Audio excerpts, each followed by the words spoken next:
We're live. Felt real good, actually. Yeah. Syncing the audio. Feels good. Welcome to the show. Episode 2. We did it.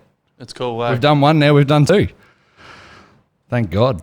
Are you all right? It's just me lips, man. Fuck was in that. It was pre-workout. I feel like I've got hair growing out my lips. All the big podcasters take it. Joe Rogan, double shots pre-workout before he does an interview. My face. Why he's so on all the time. My face is tingling. Yeah, this Tingling in your forehead. Does it tingle up here? No, there's nothing there to tingle. You had this shit before, Jesse? Yeah. You want a beer? Yeah, sure. So what's the go? Can't show it on camera.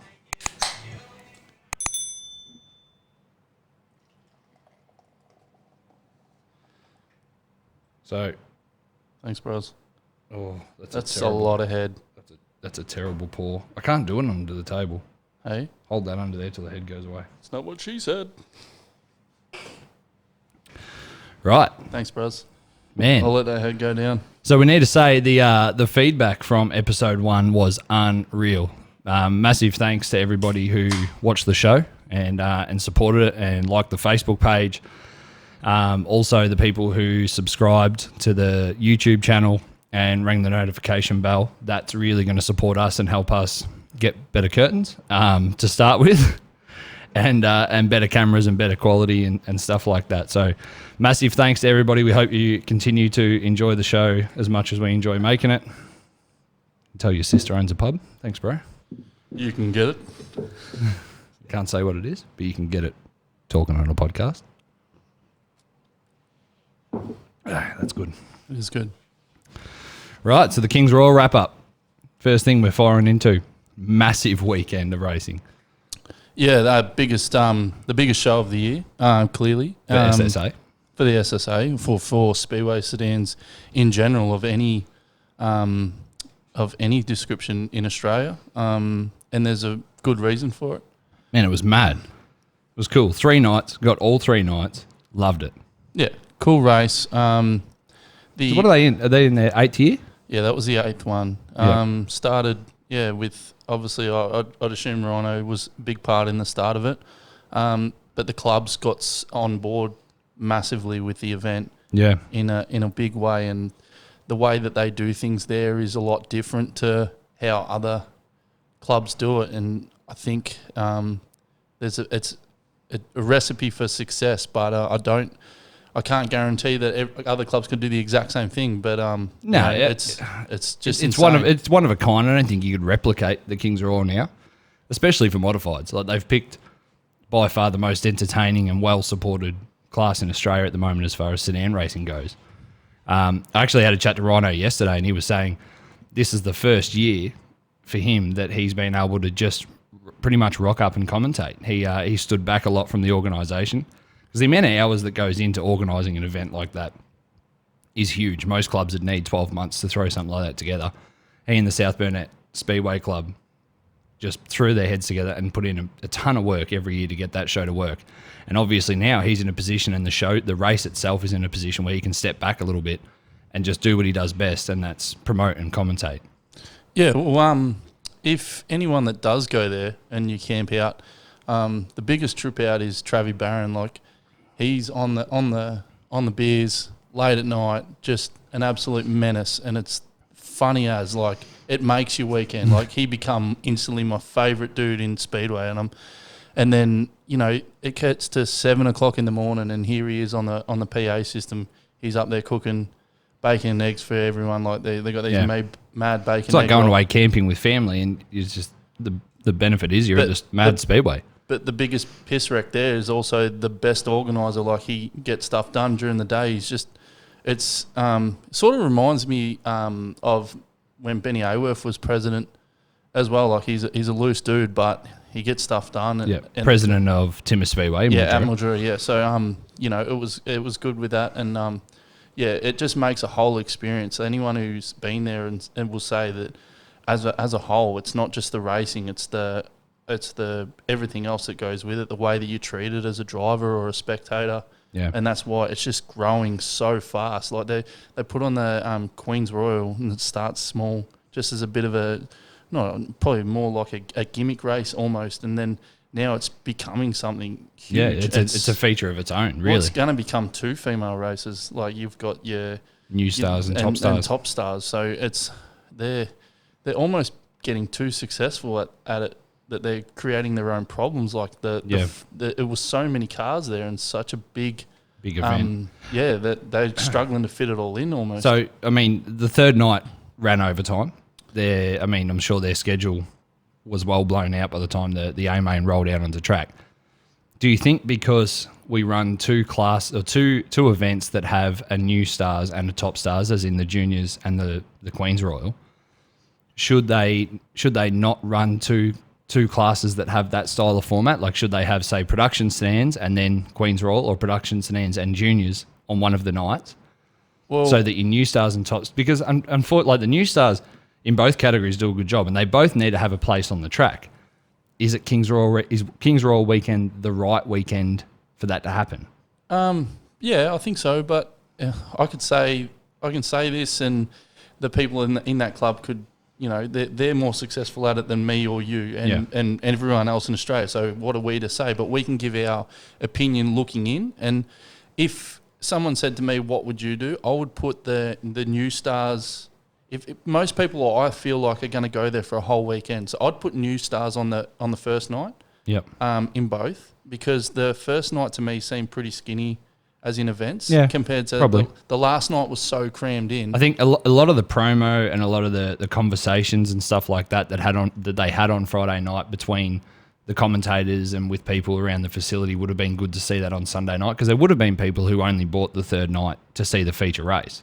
Yeah, and that's what I would like to see. But like I said, I've never done anything as successful as they have, and neither has You've never done anything successful. No, I've never done anything successful. But so we're not here to pick it apart like it's the best event of the year, but we're just giving our little bits of opinion on what we think could make it better. But it's the best weekend of racing. Yeah, even week. Like, I mean, not a sprint car. As far as a Speedway fan, like, we're not just going to focus on SSA. We're going to talk about Speedway in general. You kick off the week with the 10 grand to win Simpson race for the All-Stars, Mandy Searle's 360 All-Star race. What do they call it? The All-Star Challenge? I wouldn't really know what they called it, but yeah. Unreal. And the best thing is, for them as a sprint car show, they kick it off the week before the Classic. Yeah. So a lot of your high-profile American drivers are already here. Well-organised and well-promoted teams, and obviously well-financed, are going to have a 360 available to them as well. They bang it in. They get the driver used to racing in Australia. They work with it allows the driver and the crew chief to work together. Go out, potentially win 10 grand, which is a huge prize pool for a 360 show, for any show really, at Simpson, which is a really, really challenging technical Australian racetrack. I don't think there's many racetracks in America that would be anything like it. And have a mad show. And like, you had Mitch Devlin, Dream Media, go down there, put on full free live stream on Facebook, get mad amount of viewers, both here and overseas in America. And they ran a cool as shit show. And that kicks off a week, and then you go straight into Wednesday night, President's Cup at Avalon. It's got something for everyone. Obviously, the Stockies had their 2 titles as well on the same weekend. So pretty much, if you're a Speedway person, you should have had something to watch. The sprint car stuff. Spoilt for choice. Yeah, pretty much. I don't know whether that's. I'm not really a tech head. You're probably more up your alley, but I'm pretty sure the the Clay Per View struggled on night 1 of the Classic and stuff like that. But so I don't know whether there's too much on. Does that come into the Royal and that being on together? Or? I think it's hard to know. I don't know what was happening there, and Clay Per View's a massive monster within itself. But I know that Dirt Vision was running it in America, like that's their version of Clay Per View, and I think it was something to do with how they ran off the cache of what is produced by Clay Per View, and whether that was leaching too much off the stream. I don't know. They got it sorted on the second night and the third night. I spent a huge amount of money on the weekend paying for all 3 for all 3 nights of all 3 streams, and it was well worth it. But that probably leads me to my next problem. I don't have 2 sets of eyes and ears. Like, as a Speedway fan, like, Speedway sedans is where my heart is, but I've still got a sprint cars are where my roots are, and I still love watching sprint cars, especially the Classic weekend. Is King's Royal such an event now that maybe there needs to be a date shift, as in not to clash with the Classic? No, I don't think so. Not at all. No, the King's Royal is an event in its own. So you don't think that some people had, like, Speedway fans, not just sedan fans or not just sprint car fans. Some people are just Speedway fans who like to watch cool racing. Both events could have picked up far more viewers if they weren't running against each other. There would have been people who would normally buy the Classic, bought the Royal, and vice versa. Yeah, but we sort of did both. We had both going, and I think that sedan people are sedan people and sprint car people are sprint car people. You got some people in between, but I think it'd be crazy for King Roy to change the date. I don't think. I'd probably more like to see that, and there has been some discussion of this, is that we also had 2 state titles on the same weekend, which state titles aren't as important as nationals. So hopefully moving forward with the SSA and stuff, that they lock that weekend out because it's getting big. There's another clash. How many people were at that SA Stocky title or Western Australian Stocky title that would have, had they not been in the race car or been there working on someone's race car or been watching the Speedway, would have bought the King's Royal? Yeah, that's true. But we've also got to keep in mind that, Renmark or I think it was Collie where the WA title is, they're not concerned as such what King Roy and when they're thinking of themselves as they should be. Everyone wants to make money and there's only so many good weekends in the year. So we can sit here I do get that. And it's like Easter. You look at Easter every year. Exactly. Every week, every club in Australia has an event on over Easter, and it's not, and then you get also the problem with towns like ours that has drags, Speedway, everything clashes, and you've sort of got to pick what you go to. But yeah, you're right. I understand that there's only a limited amount of dates available for those big events. The problem is that an event gets to a level, you can have really, really good events, and then you can have events that just stand alone. You don't need to say, I'm going to watch some modified racing this weekend with Kai Wilders, Aidan Raymont, Brady Boss racing. You say, I'm going to go watch the King's Royal. People know what it is. Doesn't matter what faction of Speedway you're from. They're going to go and watch it. And this is what and people get, it's funny, people get protective over dates too. No different to saying Holden versus, they turn around and say, straight A weekends for the Royal, nothing else. I don't want it to change. If they change it, they're going to screw the event. I don't think that's the case. There's plenty of other long weekends, but it is the ideal weekend to run a cool Speedway event. It's in good weather, middle of the season, or, it's still relatively early in the season. Yeah, and King Roy's done it the best, and they've got the biggest thing. So in my mind, they keep it. It's up to now. This is where everyone else needs to work together, but we don't. Like I said, the tracks don't really have to work with King Roy, especially if you're in another state or you're thousands of kilometres away. But a body like SSA, it's in their best interest to not dictate, but talk to those tracks and come to a thing where if a track wants to run a title on a certain date, and SSA could say, look, we don't think, or we really want to look after this event, and then we can put our resources and help you with this if you move the date or something like that. But it's not always going to be so easy because it's, like I said, everyone is looking out for themselves and their own interests as well, and rightfully so. When it comes to surviving in the Speedway world, you got to survive. Keep your track open, having the Classic, having the King's Royal on doesn't affect the Classic, and the Classic doesn't affect the Royal either. As I said, as far as car count and spectator counts, they both broke records.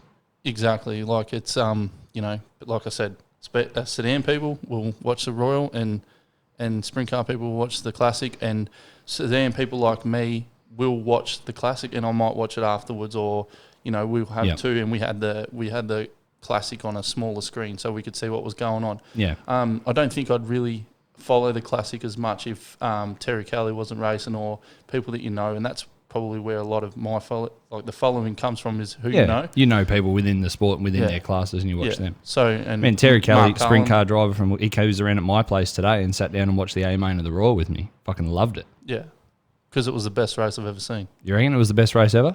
Yep. Yeah, hands down, man. I've hurt my back. Like, I got a really crook back, and if I could stand, I would have been on my feet in the middle of my lounge room watching that. Yeah, no, it was the best because like I seen some of the stuff that went up on social media about the way it boggles me, the way people reacted to the way Aidan drove. And I'm not going to take any sides here, but it went a little bit both ways. People could say what Aidan done or whatever, but the thing for me was that 95% of modified drivers or 95% of drivers could not drive a car the way that they were against the wall. Like that, if you watch just behind that group, they're running high, but they're running a car width off the wall. Aidan and Kai are running their back bumper on the wall. And the reason that they are so good is that they could do that lap after lap. And if anyone thinks that Aidan had the time or the ability to or the energy, like he's 50 laps in too, like, and just muscling one, like it would be like I couldn't do it. And there's a reason that Aidan at Kingaroy, when that tops in like that, he and pisses off on everyone. And I think that come the Aussie title that was there, you're seeing Kai. I don't think I've seen him do that before. That Aussie title, he found that. Yeah. And now that he's got that and he knows he can do it, you've seen him do it again. And now he pushes Aidan where before it wasn't. So it just boggles me that I see some of the comments that get put on social media about, they think that, like I seen one about that Aidan should have got a punch in the face because he's a dirty prick or something like that. And, that was uncalled for. Everyone can have their opinion, and I love that it was on there. I pissed myself laughing. I thought it was hilarious, and I love the comment that come back from Aidan.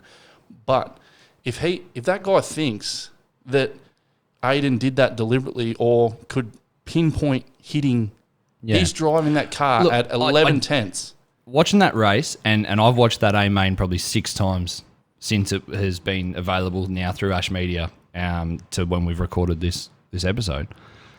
I've watched it over and over and over and over, in particular those last few really challenging laps. Yes, Aidan threw his car out. Like one of my favourite comments was Aidan turned around and said to us, boys, he deserved to win that. He goes, I threw everything at him, including an FG Falcon, and still couldn't win. That's what I love the fact that he said that. But I don't believe Aidan ever actually tried to take him out. Aidan Raymont's been racing for that long. If he wanted to take him out, he knows where to hit him. Man, it's 10 grand up. He knows where, and as he said, there's 10 grand on the line. It's not just a club show, $500,000 to win. And it's not all about money, but 10 grand plus having your name as the royal winner, the king. Yeah, like it's just it's on. It's all bets are off. Like, and 100%. And look, and Kai threw back. I mean, Aidan threw first. He threw the first punch. 100% he threw the first punch. He gave him a bit of Morse code when he got up near the rear of him to let him know that he was there. And all Aidan was trying to do was get in Kai's head. Kai had the race car and had the race line being in front. Yeah, I think he threw it. But as I said, Kai threw back. He did. Kai 100%. Like that damage to Kai's right rear quarter and rear bumper wasn't from hitting the wall. That was from coming across the front of Raymont's nose. And it was justified. Like 100%. The way he drove and back. And no one's standing around saying Kai Walters is a dirty driver. That was two guys with full respect of each and full trust in each other to say, I'm going to give you everything, you give me everything, and we'll see who crosses the line first. Yeah. And Kai Walters deserved to win. Massive congratulations to him. He did. King God. Yeah, it was good. It was real good. Yeah, you're right. And I think that moving forward, that racing like that, they didn't wreck each other's car. They slapped each other. Like a great man from Mildura who loves to give up a bit of slapping. Like he says, anyone can slap me, I don't care. But if you drive through me, I'll stick you in. And as I said, man, he could have aimed for that front wheel and actually tried to cause damage to put him out of the race. Yes, he ran him high. Yes, he ran him into the wall. Yes, he threw slide jobs at him that, as I said, Kai didn't blink. Kai knew that was coming, and Kai threw it back at him. Yeah. And that's what made that race so exciting. I've never, ever, ever seen sedans race like that before. That was the best racing I've seen in those last final laps between the two of them. And that's what made that race. Full credit to everybody else who was in the show. Brody Boss transferring from the B main. Mark Raymont finishing third and coming through where he did. The little Chrysler Centura, like we can talk about the Centura in a minute, that thing blew everybody away. Like we always know that Tim Smith can drive, national champion. Matt Smith. Matt Smith, sorry. Yeah. Mad Will Man. And then has a brand new car, like it could be a brand new VF Commodore, FG Falcon, whatever.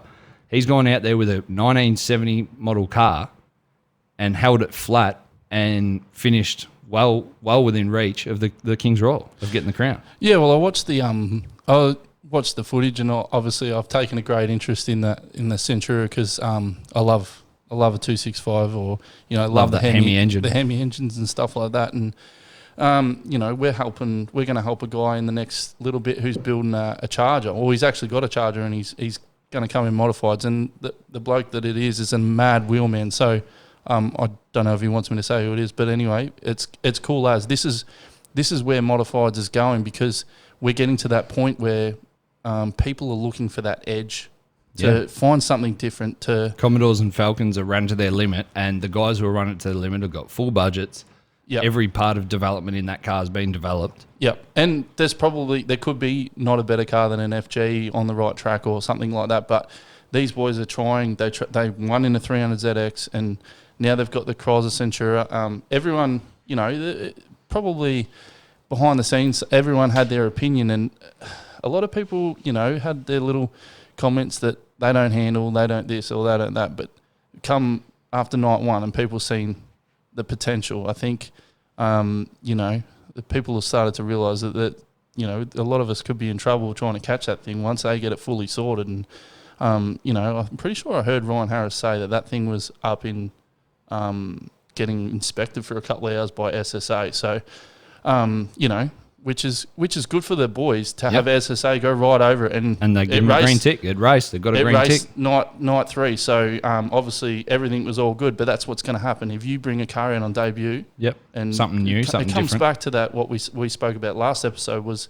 that people, if that come out and was busted ass, everyone would have left it alone. But those boys would know that as soon as if someone's complaining or wants that car looked at, it means they're doing something right. Yeah. So it's good for them, and it's good for the sport. But it comes back to as well. We seen the pace car, the Mustang there. Pretty cool. Mm. And I saw you paid for personalised plates. I did. Yeah. Yeah. I just sent them up to Rhino. No. I really think there's a lot of talk, and we're working behind the scenes. We want to get some tech input direct from the SSA as to answer our questions. So we're in the middle of working on some of that to get some answers. But the future of modifieds or street stocks, yada yada yada, with the the rear wheel drive cars obviously going out of production and stuff like that. As such, we've seen people move away from the traditional car. We've got Jared Waters building a Merc. That's cool as. I think there's a Lexus getting done in WA. Yeah. Which is cool. Yeah. So my personal opinion is the next step would be there's talk of a chassis car, but I think we have an avenue that we could go next, which would be the Mustang and the Camaro. Yeah. At the moment it's probably expensive to get one. Yeah, I mean, with that big with all the hailstorms and floods and all that devastation that's been around, unfortunately, it does make shells and wrecks available through wrecking yards and stuff like that. And I do agree that sedan racing, and in particular modified sedans, probably need to work on a future-proof plan. And SSA proposed it at New South Wales. We said that the tech guys actually got all the drivers together and said, right, the floor is yours. And they spoke about future-proofing and, the potential of in 5 years' time, 7 years' time, 10 years' time, is there going to be place for a chassis car? Is there going to be place for quick change diffs and Burt boxes and stuff like that?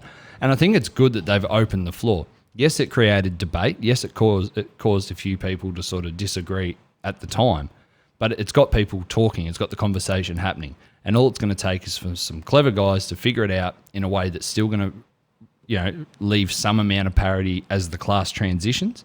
And then once the class has transitioned into whatever the desired avenue is, then all of a sudden they can start building on that and keep pushing modified sedans to the front. Yeah, there's going to be things are going to get heated when it comes to people's opinions. Obviously, obviously with the Burt box coming into modifieds, if it does, but the best thing that can happen is you actually ask the drivers for a vote, which has happened. So once we get the results of that, then it can go to whatever way that the drivers want as to go through CTAC and stuff like that. So they're doing the right thing in asking for input. But I think with moving forward, I think at the moment a chassis car is probably not the. It could work later on, but I really think we've got, with the Mustangs and the Camaros, we could go down that avenue. But I've sort of asked the question because I know that not that long ago, an old guy from down in Victoria who's been racing mods a long time, he was keen to do one.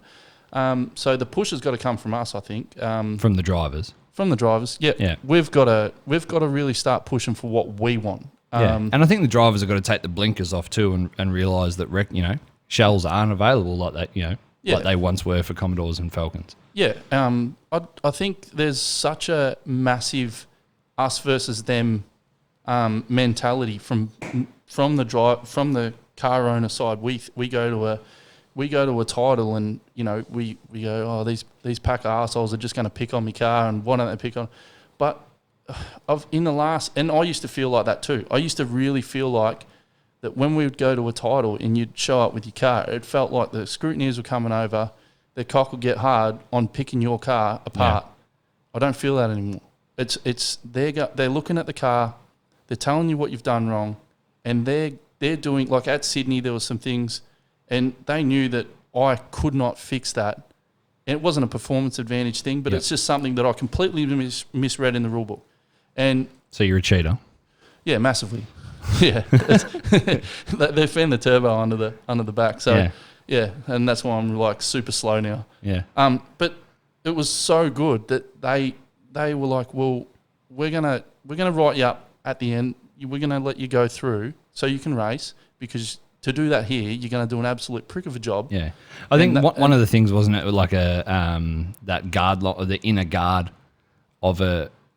Like in your front area, you've got the inner guard, which essentially acts as like a side firewall, and then there's that section of panel that, correct me because I don't really know, but coming over above the top, the upper control arm, well, that's around the strut mount area that everyone cuts out.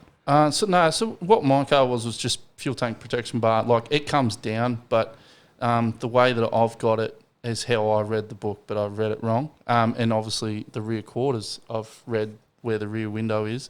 And I'm terrible at reading the rule book. And I've said that to... You just got to sound it out and use your finger to follow along.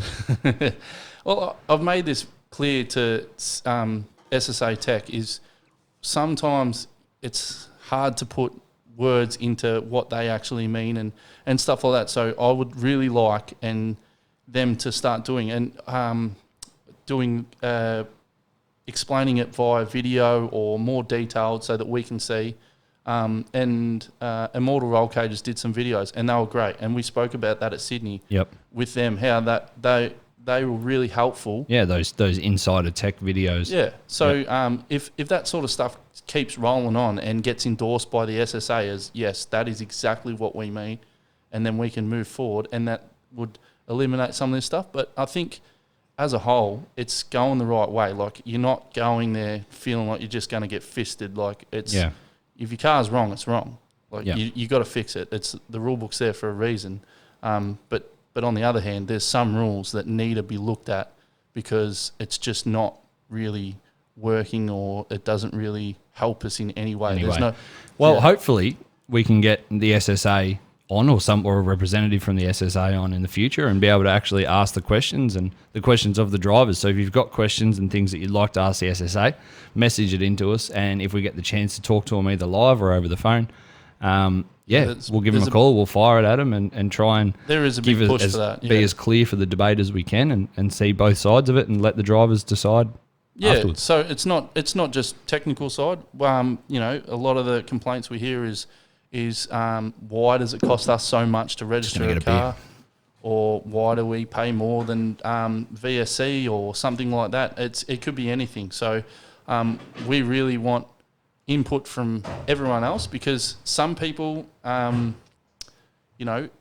everyone wants to have their face in the limelight, or when it comes to a meeting with all the drivers, they don't want the limelight on them as they ask the question. A lot of people will want to do it with anonymity, I'm pretty sure that's the word. He's been practicing. I've been on YouTube.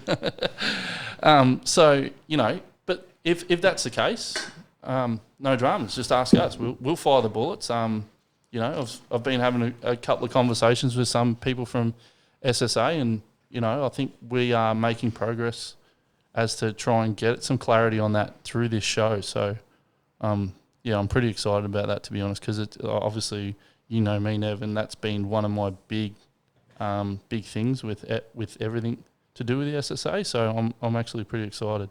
Yeah, it'll be cool to see, and fingers crossed we can make it happen.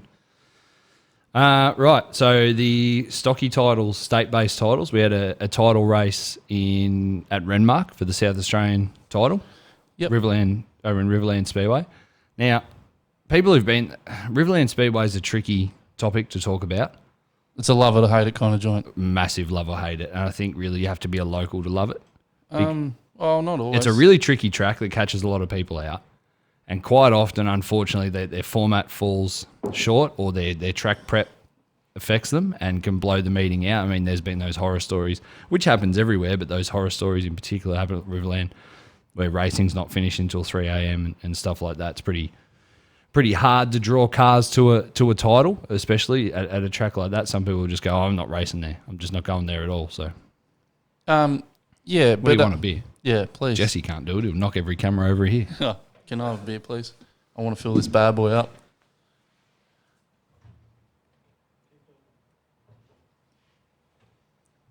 I think with the state title there, like, I don't like to see people stay away from a track because they don't like it, but that's just part of the whole situation. Just to add into it, we were talking about date clashes. Is running 2 state titles for the same class on the same weekend the wrong thing to do? I understand they're complete other sides of the country, but Anthony Bear, the greatest street stock driver at the moment, goes over to Western Australia, doesn't compete against the SA title, where I believe if it was a different weekend, he probably would have competed in both.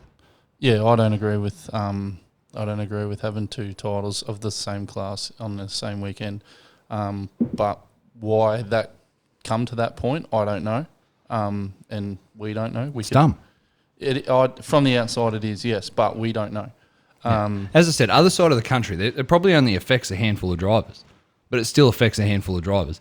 It affects a handful of viewers. There's a lot of people who are keeping an eye on results for both. Same thing. You don't have 2 sets of eyes. You can't do it. Yeah, so you've got Jennings and Berry, who are both South Australian stocky drivers who didn't compete in their own title. Theoretically, they went to the Western Australian, and I understand why they did that. The Western Australian. It's good for Stevie G because he brings home another SA1. Yeah, I love Stevie. He's good. He's a dude. Yeah, and so it's disappointing in that regard. But as to why it happened, whether it was just purely they had no other option, I'm not sure. But whether they're locked into a deal or an agreement they've made with somebody to go and race that particular state title, but it shouldn't be on the same weekend. It shouldn't. Don't want to see that happen in the future. I'd like to see SSA sort of step in on that sort of thing. But Stevie G done a good job. I was pretty disappointed on the start when I seen the track, like the water truck come out and laid water down on the bottom on the black. And so what, they didn't do a whole track water, they just watered across the black. Yeah, it looked like the water. Well, even if they did, they watered the black, and Stevie G sort of, your pole car should have the advantage, and it didn't work out that way for him, but he still won. So, I guess it's good for him. But I would feel, if that was me, I'd feel pretty ripped off if, I seen it a few years ago at a New South Wales stocky title happen where half the track was getting watered and you're seeing half the field, like car starting off pole, would just go to the rear. Some clubs too would do that in order to prevent spectators like getting dusted out and stuff like that. Like if you've got the bottom line's gone away and it's going to blow away, they'll throw some water down to stop it dusting up. Yeah, they could, but there needs to be some form of common sense and whether they allow the bottom car. I've had it before where the bottom is just you're the pole car or you're the outside pole and they don't let you move up. Like if the racing line. The pole position should always have the best racing line. Well, when the green flag drops. Some sort of being fair would be ideal. Like, you don't want to shaft one line and then they fall all the way back and then get frustrated and, they drop back to fourth or fifth and then just go into turn one and just go fuck it and smash through someone just out of frustration. So, but like I said, and I'm not here to pick on everyone from the outside. It's just something looking from the outside looking in. It was a bit disappointing to see the pole car sit there, go nowhere, because they had no choice, and everyone else, But luckily for Stevie, he was good through traffic and stuff like that. So good on him. It's cool. Good on him. Yeah, and also, massive effort by Jamie O. Over in Western Australia. Yeah, man. Running through the B main. Coolest dude in Speedway. He is coolest dude in Speedway. Yeah, I'd say so. Too scared to say otherwise. Yeah, I reckon he can fight. Actually, I've seen footage of it. Yeah, he can fight. Yeah. Mate wasn't sure when he walked over and got the bop in the schnitty. He found out. Coming from the B main, running the aim. And as I said, Anthony Bear was off pole. Unfortunately, he didn't finish. Yeah, spoke to someone in regards to Barry today, and apparently it broke a wheel, which seems to be a little bit of an issue for him because I remember at Mildura it kept having flats. I think he got pretty lucky there where that happened after the race, or like the tyre went flat after the race. So it's disappointing for him, but that's a part of especially street stocks. Is it's so hard to keep the things going. Ripping tyres and stuff like that without bead locks and that. So well done to Jamie O. He is a beast. Big congrats to Favreau in second. Yeah. I think that's how you say done. it. Yeah, look at you. I like massive fan because he's in a EB as well. That's pretty cool. Yep. Big shout out to Justin Brumfield who travels. He's a underrated kind of guy and underrated driver. I reckon. Brummy's always thereabouts. He's one of those. He's Mr. Consistent. Sort of doesn't. I wouldn't say flies under the radar completely, but it's hard to have eyes on him when there's those guys who are always at the front or seem to be always at the front at the moment. Yeah, but just what he does, travelling everywhere. It's people underestimate the commitment that people make to the sport, and people like him, what he does, just travelling like it's nothing for him to just show up in an MJS round or something like that. Yeah, it's huge. It's huge cool. amount of case. And he's lives in Darwin or somewhere like way up. And you see that with guys who who sort of more focus on their local races, and that might just be because of their budget or life commitments that constrict them to that particular track. But you see the guys who travel around and race at all the different tracks against all the other cars, all the different surfaces. They're the guys who are going to propel themselves into pretty much guaranteeing an A main start because they're prepared for anything. They've raced on anything. They've raced against everyone. Yep. And you see those guys who race particularly at their home tracks, and then when there is a big invasion where you get, they might have a feature event and you see the stars roll into town, whether it's for a series or a feature or whatever, these local stars who sort of stay at their own track and sort of do what they do, and they might be up towards the pointy end, be main specialist straight away. Yeah, sometimes.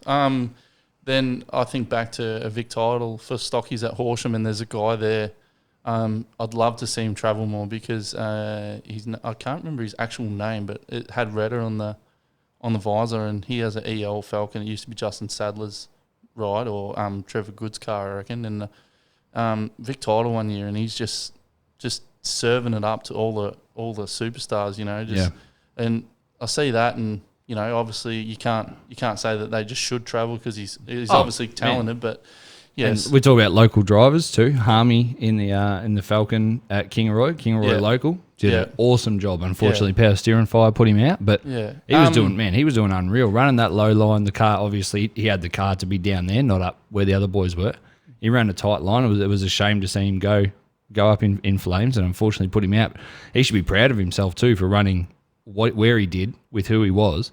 Yeah, with who he was with, I should say. Yeah, he's proved that he's as good as anyone. Hell yeah. And he doesn't race it all the time. So, obviously he's got the proddy as well, so he concentrates on that from the outside looking in probably a bit more than he does on the mod, but I'd like to see him, really step up to mods. That would be cool. Darren Lester as well off pole or outside pole, but qualified top points. Mm-hmm.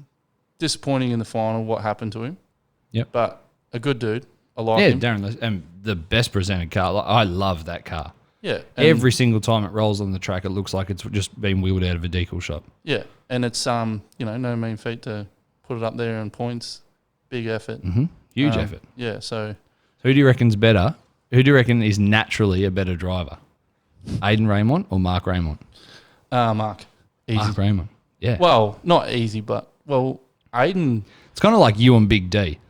Whereas Aidan is so dedicated, he does a lot of racing, a lot of travelling, a lot of work on his car. He works with his dad side by side. They get the car done. As far as I can tell, Mark Raymont just rocks up, pulls the sheet off the car, hoses last year's mud off it, kicks the tyres. Yeah, and I'm not rolls saying it out there and starts the A-main. Aidan will say the exact same thing, but the thing I admire about Aidan is if Aidan gets beaten, he goes back, he thinks about it, he's just Calculated. He's constantly thinking Speedway, and it's just ticking in his brain always. And other people are like it. Brock Atkins is like that. He'll be just messaging, bouncing ideas off you. Cam Waters, bouncing ideas. It's just, and I'm the same. That racer's mentality. If you becomes an obsession. Yeah, and if you're off the pace, your brain doesn't stop. You want to know why, and as a racer, you never think it's you. It could be you. It's definitely me, but I don't want to believe that. I want to believe that it's something else. So, Aidan's professionalism and his hard work behind the scenes makes it so, that's part of his success. But he's also as talented as you can get. But Mark Raymont's natural ability, is I'm going to ring him. I'll ring Aidan. Well, while this happens, I'm going to change my attitude today, and I'm going to tell him how shit he is. All right. Let's hope this works. Gotta hope he answers. Boys. Yo, what are you doing, man? Hey, you're on the podcast before you say some weird shit. Yo, what's up? Hey, mate. What's going on? No, we're just debating who's a better driver, you or Mark. Well, it's always said in this family that Mark's got the talent, and I've just got a bit more willpower. But yeah, I think Mark's pretty good. Yeah, man, he's a star. Congratulations to you and your brother running 2 and 3 on the weekend. But once again, Kai Walters gets it done in front of you at your home track. Yeah, the old Kai Walters arsenal from the factory come out and thanks us all. But it does. Okay. It stings a little bit. Like I remember the look on Jake's face at the Vic title here in Mildura when you come down and made him look stupid. Like it's got to sting a little bit when a Vic takes it away from Queensland. A little bit. Nah, it's all good. Kai was back to his best, I guess. It was a hell of a race, eh? I tried everything, threw everything at him, but come out on top. Yeah, so it was pretty dirty. Try again next year. It was pretty dirty what you done. Who was Kai? You. I said earlier how one of your messages was that you threw everything at him, including an FG Falcon. I love that comment, but man, full credit to you and Kai. Like, I mean, I've never driven a 50-lap feature. I've never driven a race. But I could imagine that wheeling a Falcon that hard up high at Kingaroy with that sort of track wouldn't be super easy. I think I ran out of steam about lap 45, so that last 5 laps I was barely hanging onto the steering wheel. Yeah, So, and like yeah. there is a little bit of an age difference between you and Kai. You've got a bit of salt in your pepper nowadays, and Kai's obviously still coming in young. But for you, I mean, you've been racing a long time, and to throw what you threw at him, and then for him to throw it back, he didn't flinch. So I mean, you do have to give him credit for a job well done. Yeah, 100%, man. He deserves every bit of it. Now, maybe the younger me may have won that race, but yeah. No excuses. He did everything he needed to do and come out on top. So tell me, Aidan, you've been around a while. You've raced against the greats like Fletch and Walling, and back when Walling was winning flat out. Is Kai the best and hardest competition you've had? He's probably one of the most fierce competitors I've raced with. He just doesn't let up.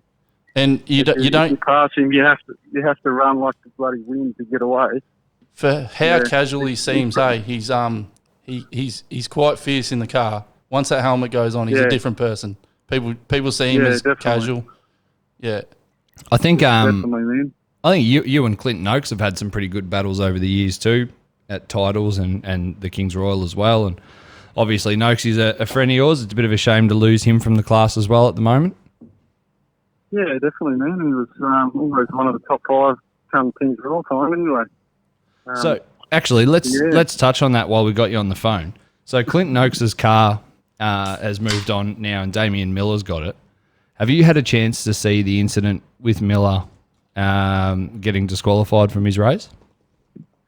I was actually right there in front of it watching, so it all happened so fast. But when I watched the replay, I was like, what the hell? Yeah, that definitely got was hard rough. done by, and Jake's just poured the worst beer I've ever seen. That's sorry. shit. Yeah, no, Jake. I think Can't. I'm not going to get a job at Sis's Pub anyway. I think Miller was definitely really hard done by in that call. Unfortunately for the stewards, there's a big replay screen that showed it. Yeah, So absolutely, maybe- for sure. And I think, the stewards, look, they make a decision, they stick by their decision, but they did see the replay too, and they could have at least put him back in position. I think a disqualification at a race meeting like that with everything, you've got everything to lose and heaps to gain, was pretty rough to see him parked up on the infield. Yeah, definitely, man. He didn't deserve that. And something should have happened probably, but that's racing, and we'll move on and go again next time. Yeah, so Aidan, we've been talking about the King's Royal itself, obviously the biggest show of the year. From another person's perspective, what makes you and your family dedicate every year that weekend to go to King's Royal? What's different about the King's Royal as to every other show that we go to or you go to? What makes it special? It's just the atmosphere, man, and the crowd that we get, and it just brings all the best guys into one place. Plus, it's seeing your mates again for 3 days of the year, and not sleeping and alcohol. Yeah, getting alcohol poisoning yeah. with Tangles and Nallo. Yeah, no, they're a bit far gone for me.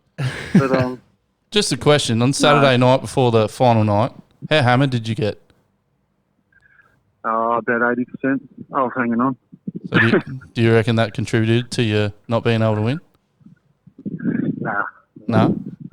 No, I'm just getting old, mate. Getting old? Just getting old. Too much salt and pepper in the hair? It's a funny thing about Asians, isn't it? At least I got here, eh? You love picking on mine going, at least mine's black. Funny thing about Asians, they look young for so long, then they look old real quick. Yeah, that's us. All right, man. We just thought we'd call in and get your opinion on the weekend. Appreciate it. So what's the next worries. event for you? I'm actually running the Queensland Modboy title in the next couple of weeks. So after that, we'll be for one of their series rounds, and then down to Tassie. So how do you find the mod light compared to your modified? Oh, as you get older, Jake, you'd realise that you don't want to work on the heaps of shit much longer. I'm just as old as you, man. Yeah, well, you look about 40. But I've been told that I look like a 6'5" version of Greg Walling. Nah, when you get older, you just couldn't be stuck working on as much anymore. And I don't know, it's an opportunity to come up to have a go on a mod light, so it's hard to knock it back. They're good fun, man. They really are. So you're not going to be a homo and get out of modifieds anytime soon, though? Nah, Good not man. anytime soon. I can't afford to. What if Kai Wilders keeps dishing you up like that? No, I'll have to keep coming back if that happens. Back to the drawing board. All right, man. Thanks heaps for your time. Appreciate it. We'll catch up soon. Thanks, boys. Have a good one. See you. Love you. Bye. Man, so to come off the back of a big weekend, we'll talk about the prize money. Like as you said, it's $10,000 to win, and that's why you throw everything you've got at that. It is sheep stations. People go, modified sedans are so rough. And a lot of guys say that about Queenslanders because they only go and race the Royal, but it is the sheep stations race. Like for some people, they hold that as just as high as winning Australia 1. Yeah, I reckon the Vics do as much slamming, if not more than anyone, when you race. Is that because you're a Victorian? Yeah, pretty much. You and Marty Horson? Me and Marty just make up for it. The average is probably a bit lower, but when you throw me and Marty in there, it just gets up there. Pumps it up. The Queenslanders are good to race against, man. I think they're a good bunch of blokes, men and women. So it's competitive. They've all got big engines and stuff like that. So You know, it just comes with it. I think track's more determined damage. I remember when we went to the T-Bar Nationals and everyone, like, you know, you're going around the pits and you're talking to everyone. They're like, yeah, you won't get damage here.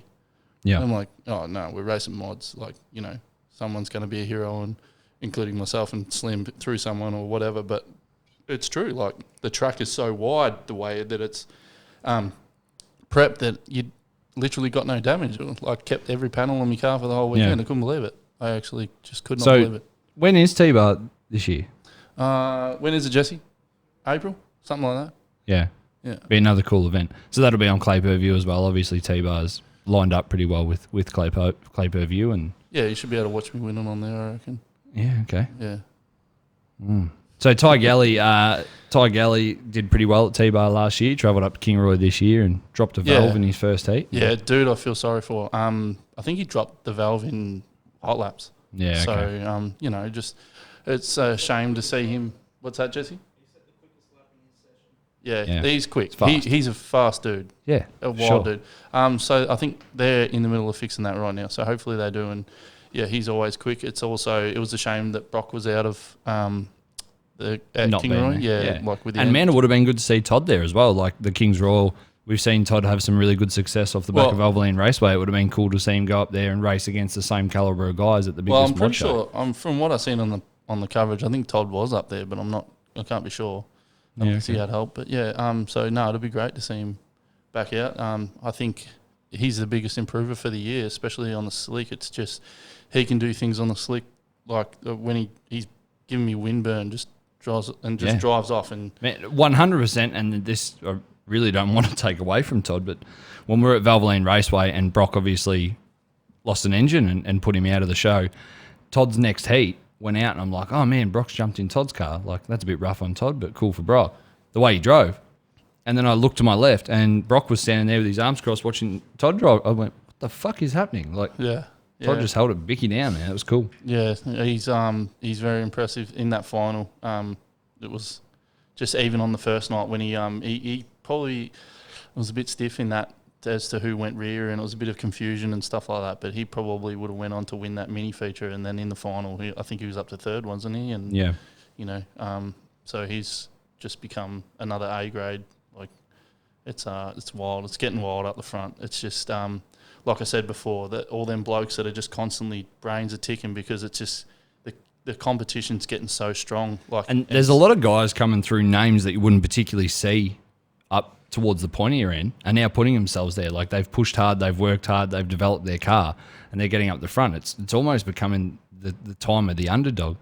I don't know if you saw in all of the sprint car features, there was guys, you know, like Bretton Farrer. I can't really say that he's a massive underdog, but he started the A main of the Classic, best result that he could possibly dream of. Unfortunately, got a bit of contact, hit the wall, got taken out, huge mid-roll over by Tim Kading and took him out.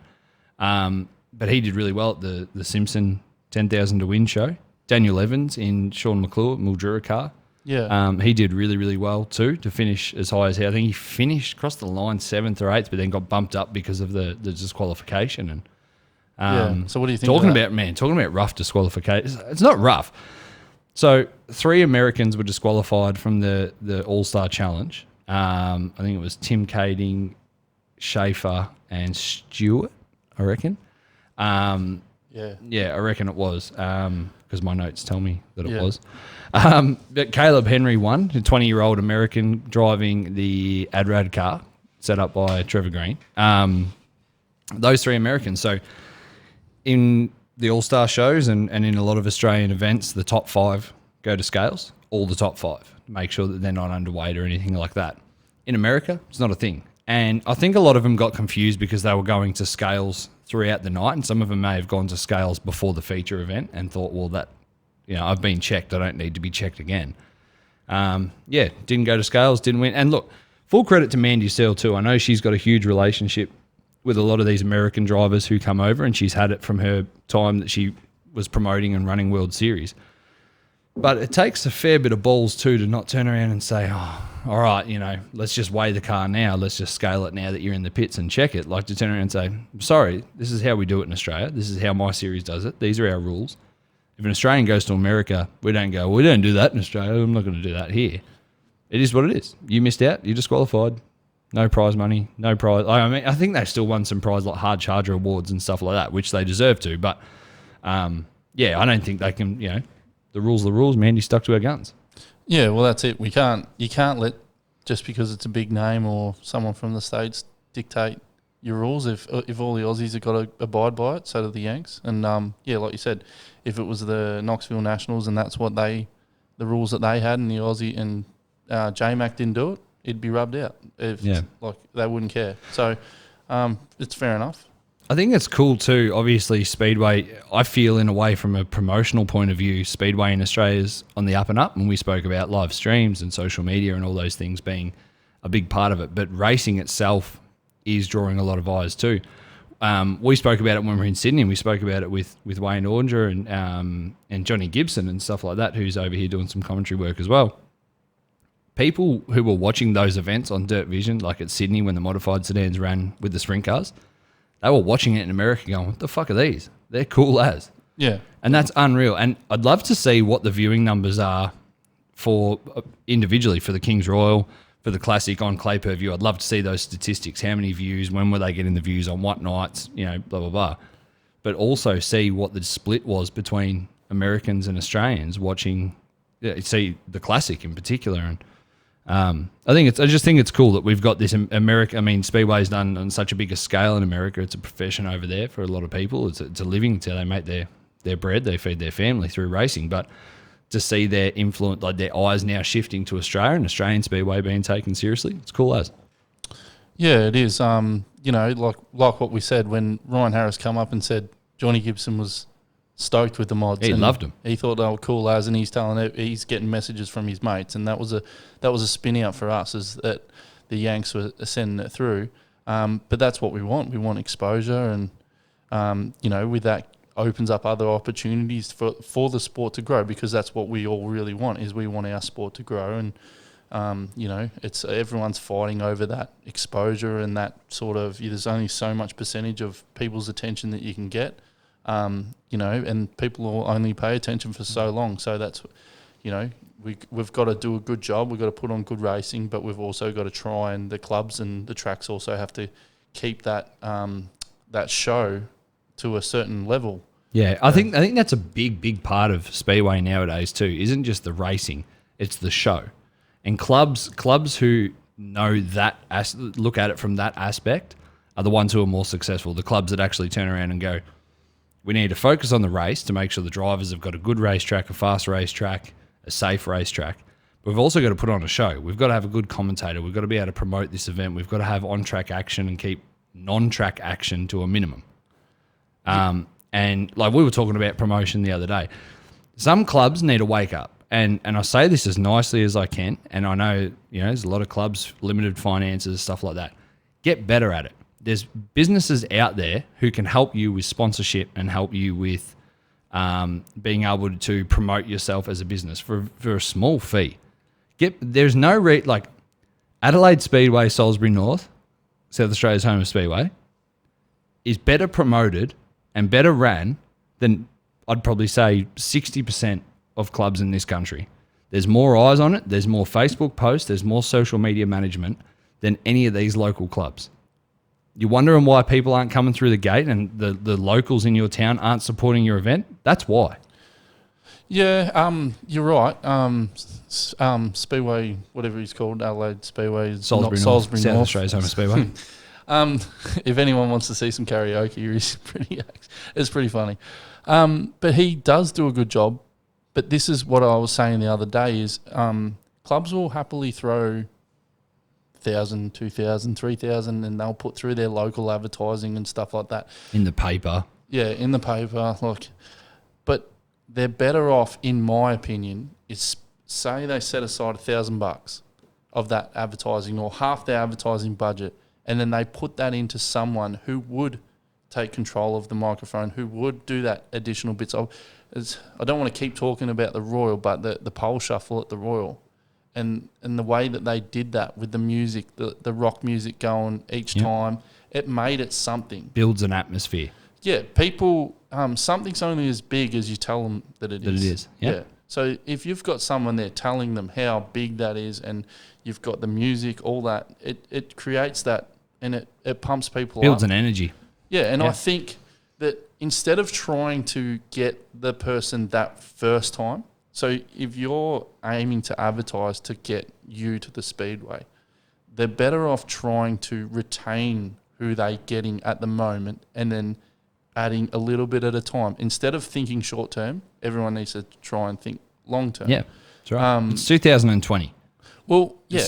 People don't read the paper. There's more people in the morning will pick up Facebook and read it than the newspaper. Yeah, and So start spending your money there. Start focusing your money there. And a lot of the clubs, there's people in there that's the older generation that doesn't understand how to use that properly. Give a kid $100 and say, hey, you want to run our social media? Yes, you have to trust them that they're going to do the right thing, but there's a good to fair chance that they're going to strike more viewers, more eyes. You can work with photographers and designers. Like when we were doing the VMPA deal, when we were running the DN Media program, we teamed. I'm not a graphic designer, neither was Druz. We teamed up with Steve Pickering, who was passionate about the sport, supporters of ours and supporters of the series, and he turned around and produced some of the best social media graphic work.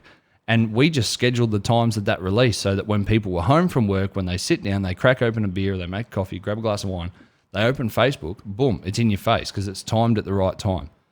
Clubs get better at that and stop worrying about the little things that happen at the track and start worrying about getting people there to begin with and then deal with the problems as they happen. But they need to be able to bankroll themselves and build up some money behind them by getting people through the gate. Yeah, you're right. But also with that, everything comes at a price, and we can't tell clubs. If clubs are struggling financially, we've got to sort of be mindful. You know, we don't have to be mindful, but our advice could fall on deaf ears. But what should happen, in my opinion, is that there's a lot of clubs around, and I have a very high opinion of Kingaroy Speedway. I hold a high opinion of my home speedway. But I would like to see, if you're a club and you're trying to work out what you do, there's nothing wrong with finding someone with a proven formula. Yep. So many tracks are trying to do what they do, and instead of, if you can afford to, just go to another track that is successful. See what they do, because I can tell you now that you can think you're doing everything right. I thought Madura did everything right until I went to another track that was better, and then you see what they do, and then you can take that then and implement it at home. So, a lot of tracks should really, in my opinion, look at a Kingaroy and try and see what they can take from them and take it home to see what they could do at home. Yeah. Some clubs are very, very fortunate in the way that the town is a speedway town.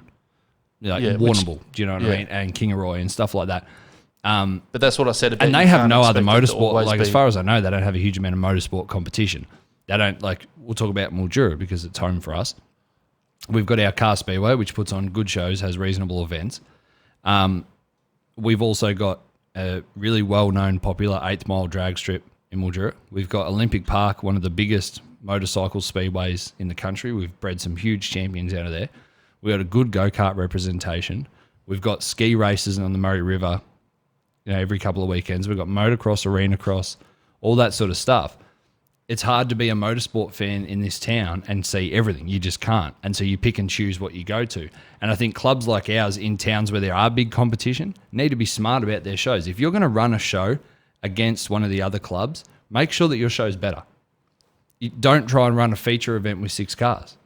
People don't want to go and watch 6 cars. Because if that's the case, I'll go to another motorsport complex and go and watch 30 of the world's best solo riders, or go and watch some arena cross.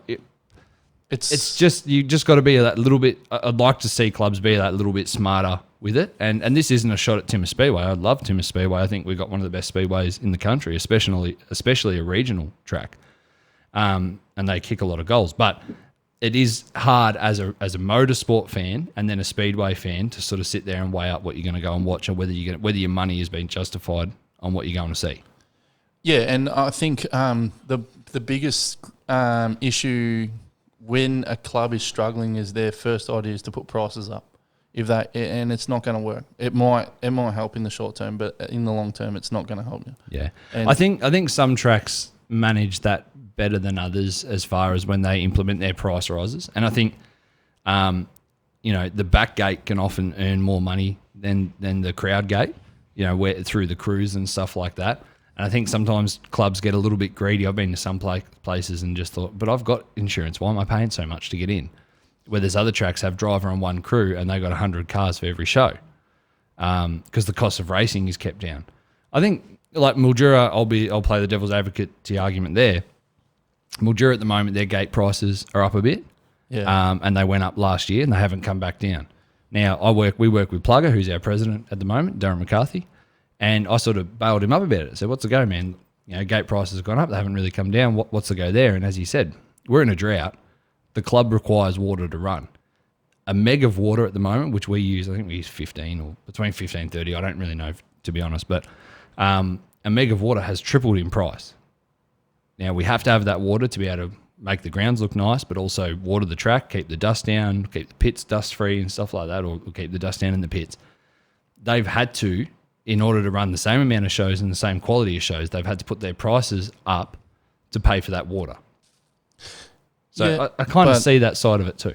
Yeah, I do. I know what you're saying, but then there's also the side of, the clubs do invest a lot of money, but how much does a club invest per year compared to how much the racers invest in their own cars, travelling to shows and stuff like that? Yeah. Expecting the racer to just cover the cost all the time is not the answer always. Like, if there's transparency in the club, if the club says, hey, we have to buy more water, this is what it is, and we need to put a surcharge on racing every end, I'd be happy if they left the back gate price as it was and they said every entry that comes in here because of our need to buy water, it's going to be $5. I would pay that $5. Yep. But it's just a mental thing that if they put that price up and then they put the beer up in the booth or put food up and all that, it becomes that mental barrier. Like paying $5 for a beer becomes almost, you're just like, fuck that. But paying $4 for a beer is no dramas. It's $1. Yeah. But it's in your mind that you don't want to do that. So I don't know. I think that's a risky debate, and it's kind of what hard to touch in because you really can sit on the fence and sort of see both sides of the argument for a lot of the time. Yeah, of course you can. I think, as you said, the main thing is you got to have the cars to put on a show, but you got to have the crowd through the gate to keep the show running. So it's a tricky spot for clubs to be in. It is a tricky spot, but like I said, if you talk to each other, it becomes a lot better if they explain that. Like you said, Darren's explained it to you, but the club should be explaining that to everyone else. I don't know if they have. I don't really race, so I wouldn't know. As long as they're doing that sort of thing, that the racer, the driver knows and can justify that, then it's fine. But if they don't, people will get the shits. Yeah. So good talk. We're done. We've hit our hour mark. Jake, once again, thank you very much. Once again, to all of our fans, everybody who's tuned in and watched, thank you very much for watching the episodes, supporting the show. Hit the subscribe below. Yeah, hit the subscribe button below the video. Ring the bell for the notifications. Head over to the Black Flagged Facebook page. Let's just explain that. The reason we want you to subscribe is we ain't going to get paid if they don't hit that button. Nah, seriously, just subscribe so that you know that when we put a video, it keeps us going, keeps it coming through. I mean, we're going to keep making content anyway. So what are we doing next one? Who we got? Tell me. I haven't got anyone lined up yet. Not a modified racer from somewhere? Maybe. We'll have to wait and see. Keep your eyes out for episode 3. We'll be coming at you as soon as we can with our guest, Jake. Thank you. And we're done. Goodbye.